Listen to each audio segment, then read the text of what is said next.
Mama, it hurts! His voice broke into a scream. The mother's hands trembled as she reached for him. No, what's happening? This was the mother, clutching her young son as a sudden, terrifying illness gripped him in their small home in a close-knit town in North Africa in 2020. Only weeks before, she had made a difficult choice, one she told herself was necessary for her own child's well-being. Her sister's child, orphaned, needed a home, but the mother had refused, citing her own family's limited means and the burden it would place on them. Now, her son burned with a fever no doctor could explain, his body racked with pain, and a chilling sense of consequence began to settle over her. Wait, before I tell you what happened next. But before I tell you what happened next, if you believe a mother's love is the strongest force on earth, hit that like button and subscribe right now. The mother scooped her son into her arms. His small body felt unnaturally hot through his thin shirt. She ran out of the house, calling for help. Neighbors peered from doorways, their faces shifting from curiosity to concern as they saw the boy's pale, contorted face. He was fine just moments ago, the mother cried, her voice tight with panic. A neighbor, a woman who had lived on the street her whole life, stepped forward. What happened? What are the symptoms? Fever, shaking. He just collapsed. The mother shifted the boy, trying to ease his discomfort. He whimpered, burying his face in her shoulder. Another neighbor approached, shaking his head. Strange. Never seen anything come on so fast. The mother didn't stop. She hurried down the narrow street towards the small clinic at the edge of town. The boy's breathing was shallow, ragged. She pushed open the clinic door, the bell above it jingling frantically. Doctor, please, my son.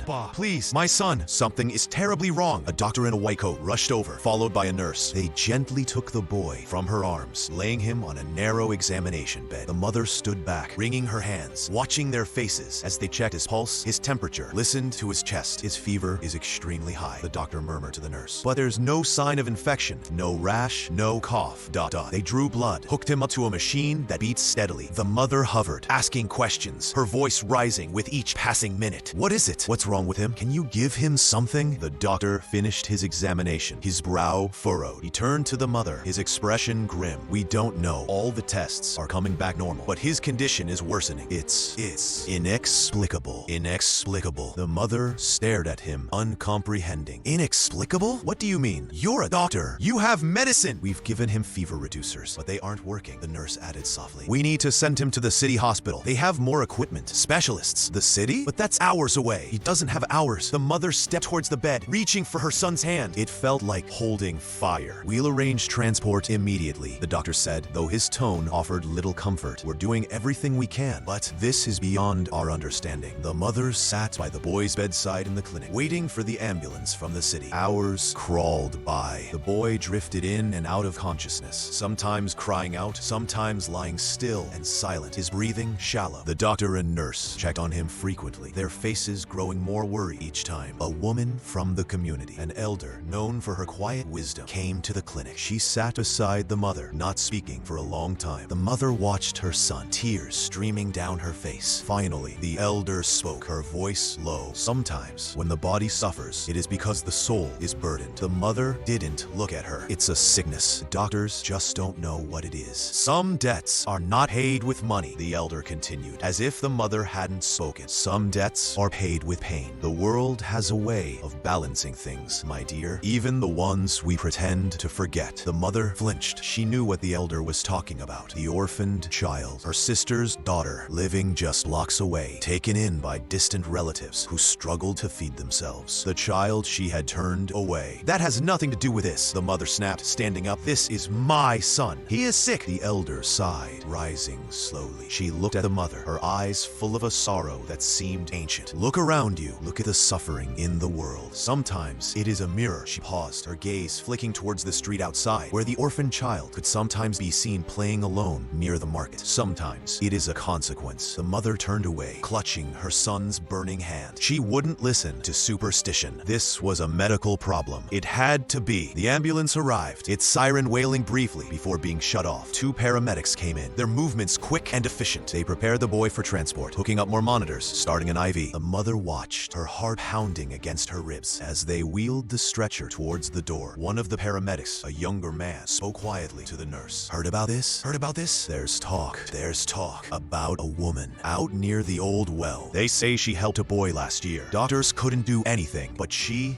knew something. The mother's head snapped up. She stepped towards the paramedic. What woman? Who are you talking about? The paramedic hesitated, glancing at the doctor. doctor. Just rumors, ma'am. Village talk. Village talk cured that boy, the nurse interjected, her voice barely a whisper. His fever broke the next day. The mother grabbed the paramedic's arm. Where is she? Tell me where to find her. The paramedic looked uncomfortable. It's, out of the way, and people say she's strange. Asks for, unusual things. I don't care, the mother cried. My son is dying. Tell me where. The doctor stepped forward. Ma'am, we are taking your son to the best hospital. This woman is likely a charlatan. You're wasting precious time. You can't help him, the mother shouted, tears of frustration and fear streaming down her face. You don't know what's wrong. I need someone who does. She looked back at the paramedic. The well. Which way? The paramedic gave her rough directions, pointing towards the outskirts of town, towards the dry, rocky hills. The mother nodded, her jaw set. She wouldn't go with the ambulance. She couldn't sit and wait for doctors who had no answers. She had to find this woman. She left the clinic, the sound of the ambulance pulling away fading behind her. The sun was beginning to set, casting long shadows across the dusty path. She walked quickly, her mind racing. Was this real? Could some woman near a well truly have a cure that modern medicine couldn't provide? It sounded like nonsense, but the doctor had no answers. The elder's words echoed in her ears. A consequence. The path grew steeper, the ground uneven, twisted. Dry bushes clawed at her clothes. She stumbled, catching herself on a sharp rock. The air grew cooler as darkness began to fall. She looked back towards the town, the lights twinkling in the distance. Doubt gnawed at her. She could turn back, go to the city hospital, be with her son. But the image of his face, gray and still, flashed in her mind. The doctor's helpless shrug, the elder's knowing gaze. She remembered the orphaned child, thin and quiet, playing alone. A wave of guilt washed over her, sharp and sudden. Had she been wrong? Had her fear made her blind? She shook her head. It didn't matter now. What was done was done. Her son needed her. He needed a cure. If this woman, this rumored healer, was the only hope, she would find her. No matter the price. She pressed on, following the faint path towards the hills. The moon rose, a thin crescent in the darkening sky. The silence of the countryside was broken only by the sound of her own breathing and the crunch of her feet on the stones. She walked for what felt like hours, the well still nowhere in sight. She was tired, scared, and alone. Finally, she saw it, a low stone wall crumbling in places, surrounding a circular depression in the ground. The old well. It was just as the paramedic had described, dry, forgotten. She approached cautiously, scanning the area. There was no one here. Had it been a lie? Had she come all this way for nothing? She sat down on a rock near the well, burying her face in her hands. Despair threatened to swallow her whole. Her son, alone in an ambulance, heading towards a hospital where doctors were just as lost as the ones in the clinic. And she was here, chasing ghosts. A sound made her look up, a rustling in the bushes near the well. A figure emerged from the shadows, cloaked in dark, faded indigo fabric that seemed to absorb the moonlight. The figure moved slowly, deliberately towards her. The mother stood up, her heart pounding. Was this the woman? The figure stopped a few feet away. The hood of the cloak obscured her face, but the mother felt an intense gaze upon her. The air grew colder. You've come for the cure, a voice said. It was low, gravelly, and held an unnerving stillness. It was not a question. The mother swallowed, her throat dry. Yes, my son.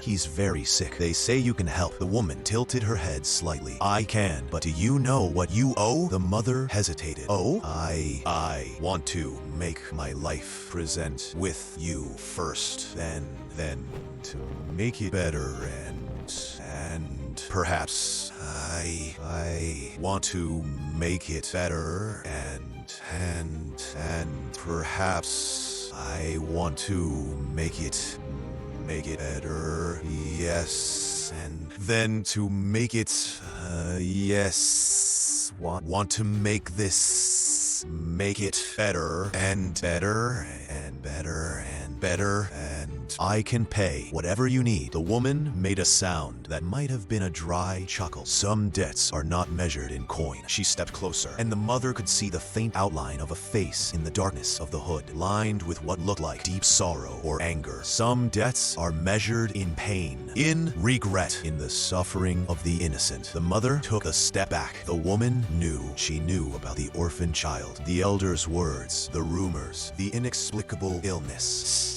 It all crashed down on her. My son, he didn't do anything, the mother pleaded, her voice trembling. Actions have echoes, the woman said, her voice hardening, and some echoes demand payment. She turned and gestured towards a small, low hut tucked away behind the well, almost hidden by the rocks and bushes. A faint light flickered from inside. Come, the woman said, we will discuss your son's life and the child you left to starve. The mother hesitated for only a moment. Her son was dying. She would face anything, speak to anyone if there was a chance. She walked towards the hut, the mysterious woman leading the way. She stepped inside. The air was thick with the smell of dried herbs and something else she couldn't place, something old and heavy. The walls were lined with shelves holding clay jars, bundles of dried plants, and strange smooth stones. In the center of the room, on a low wooden table, sat a single object, a small, pristine wooden doll. It was identical to the worn, forgotten one in her home, identical to the one her son had clutched in the clinic. Only this one looked new, untouched by time or neglect. The woman pulled back her hood slightly, revealing a face that was gaunt and marked by hardship. Her eyes were dark and intense, holding a depth of sadness that made the mother uneasy. Sit, the woman said, gesturing to a low stool. We have much to discuss. The mother sat, her gaze fixed on the doll. You don't recognize me, the woman said, her voice brittle. She reached up and touched a locket hidden beneath her simple clothing. Perhaps you forgot more than just the child. The mother looked closer at the woman's face. There was something familiar. There was something familiar. A curve of the cheekbone, the shape of the mouth. No, it couldn't be. Who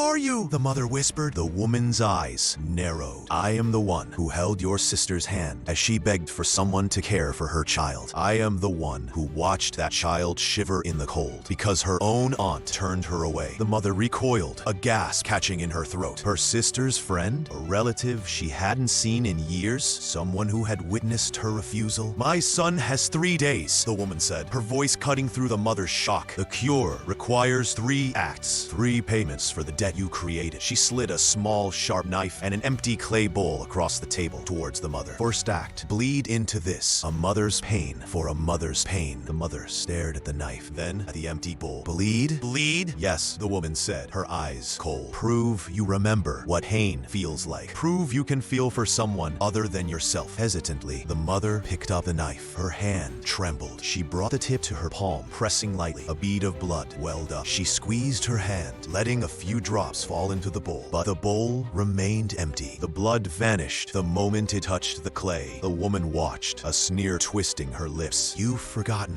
how to feel, she murmured. Or perhaps you never truly knew. The mother stared at the empty bowl, then at her palm. The cut stung, but the blood was gone. What did this mean? That was not enough, the woman stated. The first act requires true pain, true sacrifice. You will perform the first act tomorrow in the village square. The village square? The mother's mind reeled. What could she possibly do in the village square that would count as a payment? Yes, the woman confirmed. And everyone will see. And everyone will see. Everyone will know. The mother spent the rest of the night in the woman's hut, sitting on the hard floor, watching the strange doll on the table. The woman sat silently, watching her. Sleep was impossible. All she could think about was her son, his fever, and the mysterious demands. She thought about the orphaned child, her niece, and the quiet sadness in her eyes. Had her refusal truly caused this? Was her son's life the price? As dawn approached, the woman finally spoke. Go now, see your son. Then return to the village square when the sun is highest. The first act awaits. The mother left the hut, the first rays of light painting the sky. She hurried back towards town, her body aching, her mind numb. She went straight to the clinic. Her son was still there, though they were preparing to move him. He looked worse. His skin was clammy, his breathing shallow. The doctors were still baffled. She stayed with him until the ambulance was ready to leave for the city. She kissed his forehead, whispering promises she didn't know if she could keep. Then she turned and left, her heart heavy with dread. She had to perform the first act. She had to get a cure. She walked towards the village square, the center of town, where people gathered to buy and sell, to talk and gossip. The sun was climbing higher, the heat beginning to build. People were setting up stalls, calling out greetings. She reached the center of the square and stopped. What was she supposed to do? The woman hadn't said. Then she saw it. In the middle of the square stood an old, rusted bell, mounted on a crumbling stone base. It was used only for announcements or emergencies, rarely rung. The woman's words came back to her. Ring it until your hands blister. Let the village hear your shame. Her stomach twisted. Ring ring the bell? Why? To announce her shame?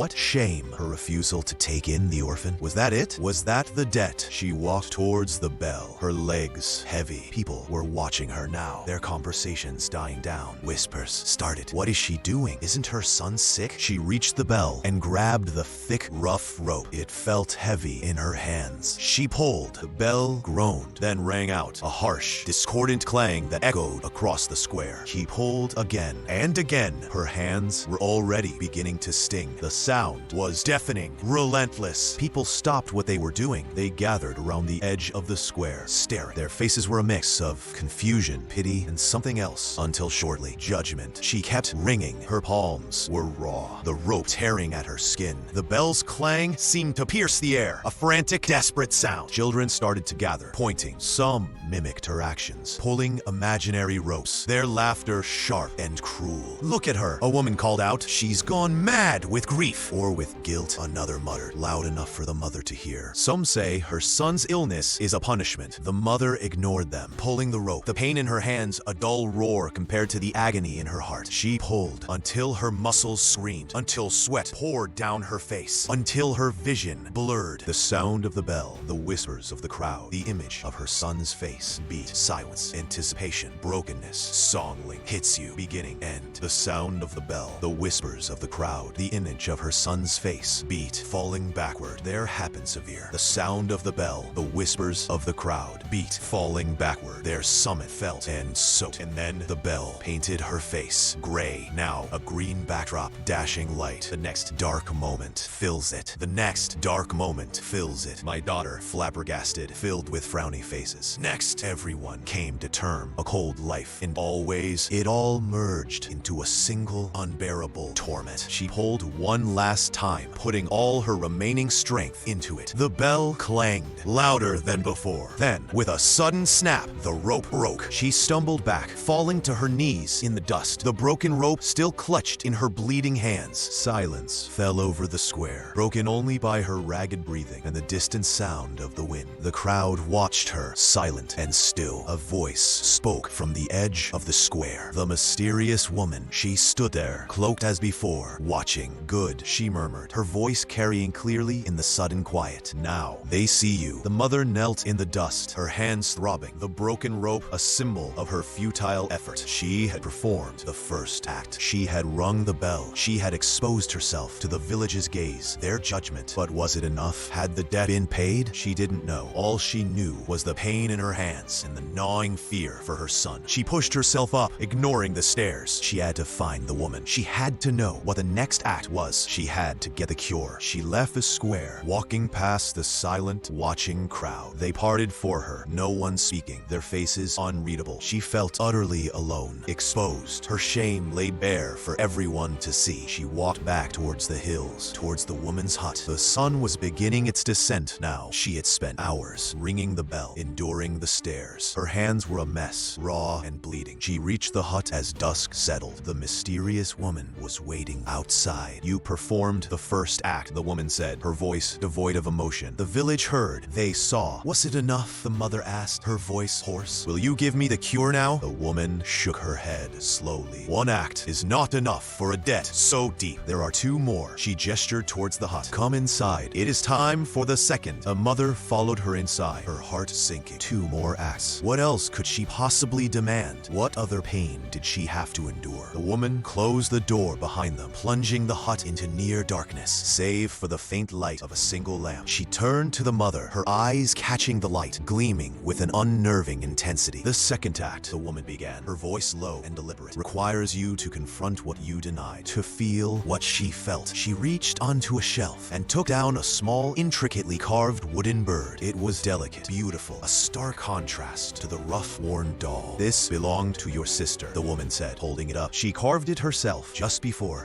she left. The mother stared at the bird. She remembered her sister, her gentle hands, her quiet strength. She remembered the last time she had seen her, frail but smiling, talking about her daughter's future. She wanted her child to have a home, the woman continued, her voice gaining a bitter edge. A safe place, a mother's love. She placed the wooden bird on the table next to the pristine wooden doll. The second act, the woman said, her gaze fixed on the mother, is to spend the night here, in this hut, with these reminders reminders of what you chose to forget. The mother looked at the doll, then at the bird. The doll representing the child she had turned away. The bird representing the sister she had failed. But, that's all? The mother asked, confused. After the pain of the first act, this seemed easy. The woman gave that dry, humorless chuckle again. Do you think sitting with your guilt is easy? Do you think confronting the faces of those you abandoned is simple? She stepped closer, her voice dropping to a whisper. This hut holds memories. It holds the echoes of pain. And tonight, you will hear them. You will feel them until you understand what you truly owe. The mother shivered despite the warmth of the hut. The air felt heavy, charged with unspoken grief. She looked at the doll, at the bird, and then at the woman's face, still partially obscured by shadow. But her eyes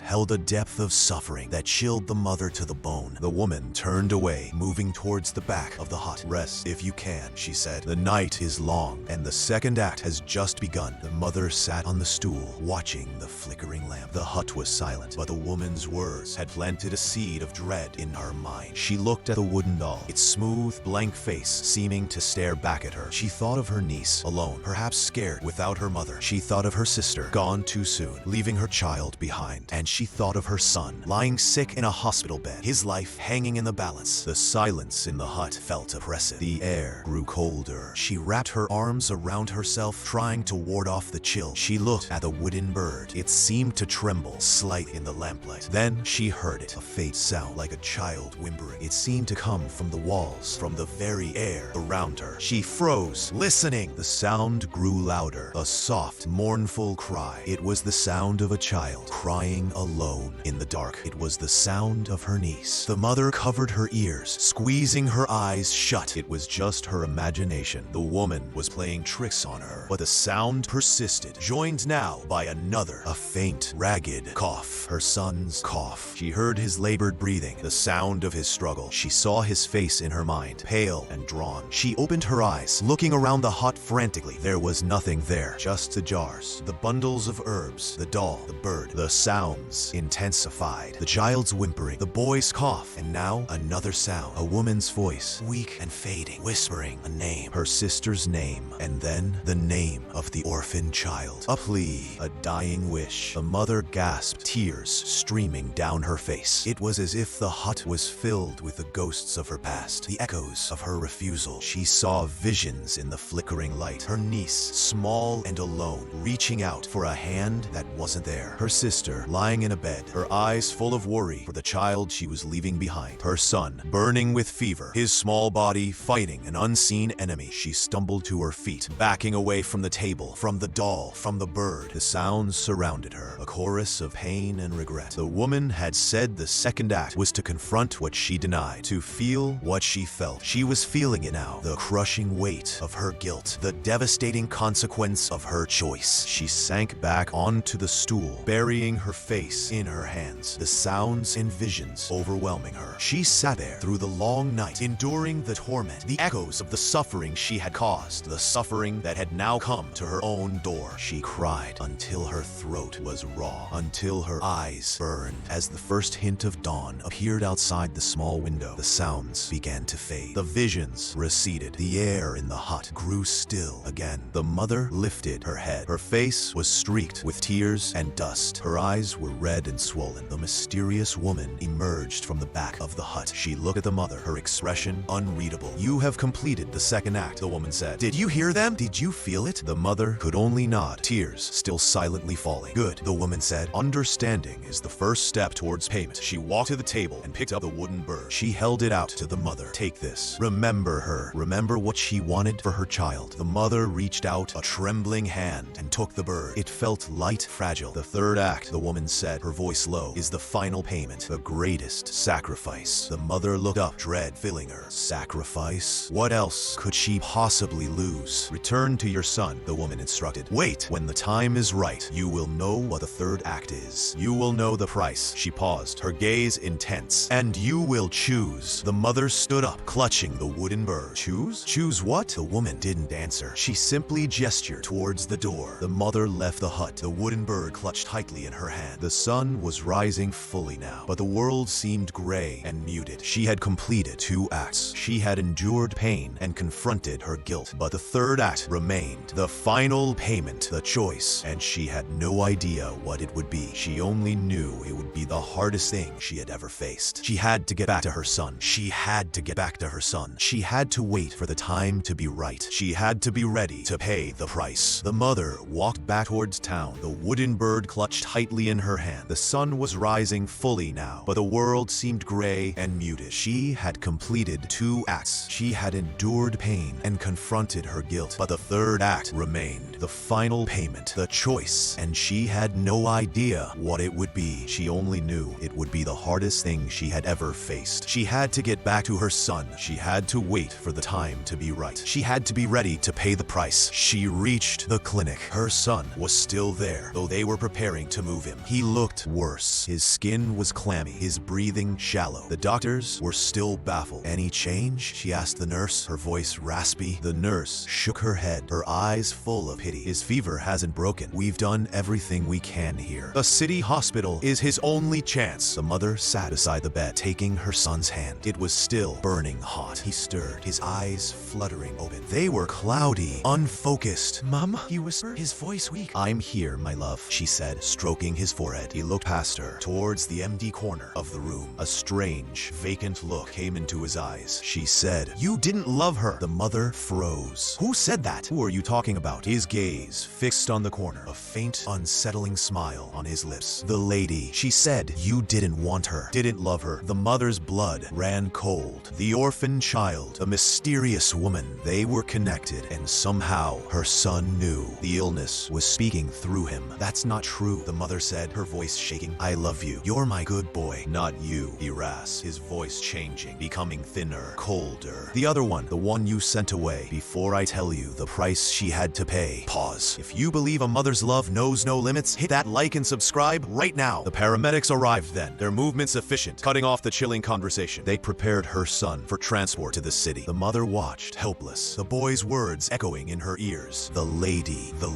the one you sent away. She couldn't go with him. She had to face the third act. She had to get a cure. She left the clinic, walking back into the village. The sun was higher now, the marketplace bustling. But as she walked, people fell silent. They turned to stare. Whispers followed her like a shadow. "Look at her hands," a woman muttered. "Bloody from the bell." She went to the woman by the well, a man whispered. "They say she deals with dark things." A group of women scattered as she approached, pulling their children closer. One woman spat in the dust at her feet. "First your sister," she hissed. "Now your boy. God punishes the wicked." The mother kept walking, her head held high, though her heart hammered against her ribs. Their judgment was a physical weight pressing down on her. They saw her shame, just as the woman had promised. She reached the village well. It was empty, dry, just a crumbling stone circle. But as she looked into the depth, she saw a shimmer of water at the very bottom, reflecting the sky. A child ran past, chasing a ball. The ball rolled towards the well. The child giggled.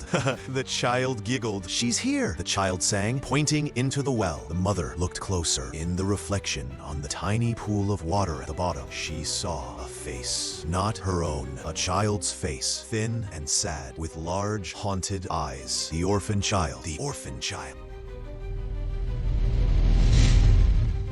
The well rope, still attached to the rusted bell frame, suddenly snapped with a loud crack. The old bucket plummeted down into the well, hitting the small pool of water with a faint splash. The reflection was gone. The reflection was gone. The mother stumbled back, a cry caught in her throat. The child's face in the water. The snapping rope. It felt like a sign. The debt, the consequence. It was all tied to the orphaned child. She turned and ran back towards the hills, towards the mysterious woman's hut. She had to know. She had to face the third act. She reached the hut as a storm gathered on the horizon, the sky turning a bruised purple. The mysterious woman stood in the doorway, her face obscured by the hood, but her presence radiating an intense, sorrowful power. "You came back," the woman said, her voice low. "Ready for the third act?" "My son." Waha. He said things. The mother gasped, out of breath. About the lady, the one I sent away. He's worse. What is it? What do you want? The woman stepped aside, gesturing into the hut. Enter. It is time. The mother stepped inside. The air was heavy, charged with a coming storm. The mysterious woman closed the door. You want the cure, the woman said, her voice flat. You want your son to live. Yes, anything. Just tell me what to do. The third act, the woman stated, her voice suddenly sharp, is a choice. A final payment. She walked to the low table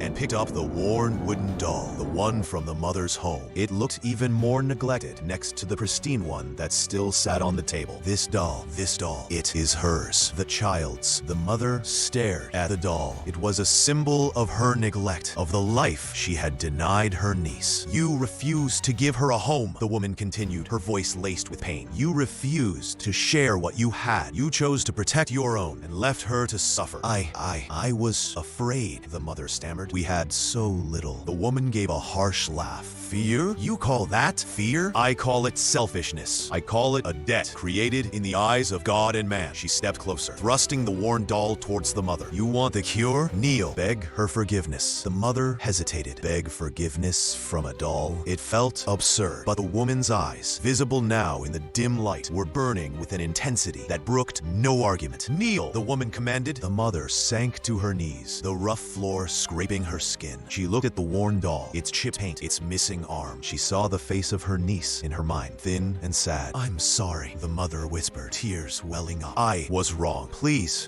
forgive me. The woman watched her, her face unmoving. Words are easy, she said. Payment is hard. The storm outside intensified, thunder rattling the small hut. You want the cure, the woman repeated. There is a price, a life for a life. The mother's breath hitched. No, you can't mean my son. Not your son, the woman said, her voice softer now, but no less chilling. The debt is not his to pay. It is yours and hers. She gestured to the pristine wooden doll on the table. This doll, it is his, your son's. The mother looked at the two dolls, one worn and neglected, the other new and untouched. The third act, the woman said, her voice a low whisper, is this. You must choose which life to offer, which doll to sacrifice. The mother stared at her, uncomprehending. Sacrifice? What are you saying? One doll must be broken, the woman explained, her eyes fixed on the mother's face. Its essence offered as payment. The life it represents will be forfeit. The other will be healed. The mother's mind reeled. Sacrifice the orphan's life for her son's, or her son's life for the orphan's? It was an impossible choice. A horrifying, agonizing dilemma. I can't, the mother cried, shaking her head. I can't choose. You already chose once, the woman said, her voice sharp. You chose to abandon one life to protect another. Now you must make that choice again. But this time, the price is clear. She pushed the two dolls closer together on the table. The worn doll and the pristine doll. The orphan child and the sick son. Choose, the woman demanded. Which life will you break? The mother looked at the dolls, then back at the woman. Her face was a mask of sorrow and pain, but her eyes held a terrible, ancient justice. Who are you? The mother whispered again, needing to understand the source of this torment. The woman reached up and slowly, deliberately pulled back the hood of her cloak. The mother gasped, a strangled sound of pure horror. Beneath the hood was a face she knew, a face she had mourned, a face she had failed. It was her sister, not a ghost, not a vision. Her sister, aged and marked by hardship, but undeniably her sister. Fatima, the mother whispered, using her sister's name, tears streaming down her face, hot and fast. But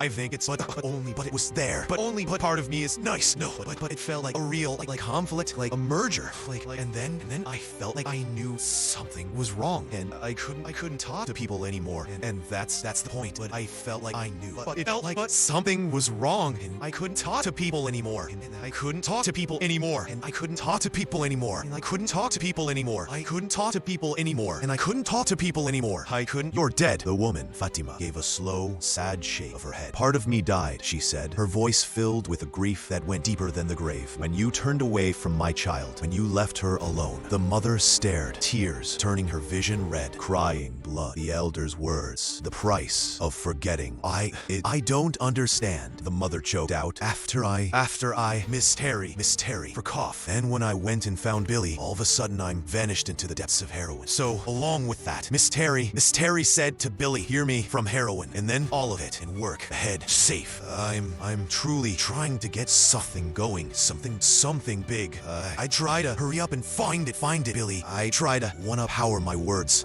So anyway, I can't point the finger from the mess that made sense when Billy calls and says, after I store the teachings somehow, I think you might see. Alright, I will, and maybe that's good enough. Is that all there is to it? Of course, you can't become a big favorite. I'm trying to think. Oh, maybe Miss Terry. Maybe Mercy. You let me find my left, Fatima said, her voice trembling. I didn't die. Not fully. Something kept me here. Tied to her, to my child, to the pain she felt, to the pain you caused. She gestured to herself. This is what neglect does. It twists the living into something else. Something that remembers. She looked at the two dolls again. Your son's illness, she said, her voice heavy with sorrow, is a manifestation, a reflection of the suffering you allowed my child to endure. His fever is her cold. His weakness is her hunger. His pain is her loneliness. The mother stared at her sister, then at the dolls, then back at her son's face. In her mind, it made a horrifying, twisted sense. The cure, Fatima said, her voice firm, requires a balance, a sacrifice. To mend the broken bond, you must choose which doll to break, which life to offer as payment for the debt. The mother looked at the worn doll, the orphan's doll. She saw her niece's face. She saw her sister's face, etched with pain. She saw the years of hardship, the loneliness. She looked at the pristine doll, her son's doll. She saw his bright smile, his laughter, his small hand reaching for hers. She saw his current suffering, his fight for life. How could she choose? How could any mother choose? Fatima watched her dark eyes filled with a terrible expectation. The storm raged outside, mirroring the tempest in the mother's soul. The life she had neglected, the life she had protected. One had to be broken for the other to heal. What choice would you make? Write it in the comments. The mother looked at the dolls, then at her sister's face, a face that was both familiar and terrifyingly changed. She saw the depth of the pain she had caused, the consequence of her fear and selfishness. She saw the truth in her sister's eyes. The debt was real. The price had to be paid. Her gaze fell on the worn wooden doll, the orphan's doll. It was already broken, chipped, neglected. It had already suffered. Her gaze shifted to the pristine doll, her son's doll, untouched, protected, the life she had prioritized above all else. A sob tore from her throat. It was an impossible choice, but she had already made a choice years ago when she turned away from her sister's child. That choice had led them here, to this moment, to this terrible price. She looked at her sister, her eyes pleading. There must be another way. Fatima shook her head slowly. There's only balance, only payment. The mother looked at the dolls again, the worn one, the pristine one, the orphaned child, her son. Her hand trembled. She reached out, not towards the pristine doll, but towards the worn one, the orphan's doll. No, she couldn't. She couldn't sacrifice that innocent life, the life she had already failed. Her hand hovered, shaking. Choice was tearing her apart. Then she looked at her sister's face again, at the pain in her eyes, and she understood. The debt wasn't just about the orphan child's suffering. It was about the broken bond, the love that had been denied, the family that had been shattered. She had denied her sister's child a home, a family. She had chosen her own son over her niece. That was the debt. That was the imbalance. Her hand moved, swift and decisive. She reached for the pristine wooden doll, her son's doll. Fatima's eyes widened slightly. The mother snatched the doll from the table. Her jaw was set, her eyes filled with a fierce, heartbroken resolve. No, she said, her voice firm, though tears streamed down her face. Not her. She raised the pristine doll high, then brought it down with all her might against the edge of the wooden table. The doll splintered.